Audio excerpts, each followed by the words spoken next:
Halos lahat po ng mga barangay naman po sa bayan po ng Santa Barbara, Pangasinan ay kabilang po sa mga nakaranas sa malawakang epekto ng nagdaang mga bagyo at habagat. Sa panayam po ng IFM News Team kay Santa Barbara LDRRMO Officer 1 Mary Angelina Zulueta, mahigit 8,000 mga pamilya o katumbas po nito ang nasa 40,000 hanggang 50,000 ang bilang ng mga naapektuhang residente. Ayon kay Zulueta, bagamat pinaigting ang isinasagawang preemptive at forced evacuation, aminado po nitong nahirapan ng ilan sa paglikas nung kasagsagan ng bagyo dahil sa karamihan ay hindi maiwasan or maiwanan ang kanilang kabahayan.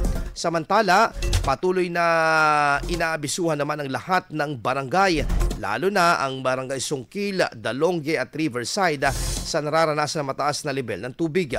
Patuloy ding binabantayan ng otoridad ang sitwasyon sa Sinukalan River at posibleng pag-apaw nito sakaling magtuloy-tuloy ang pag-uulan.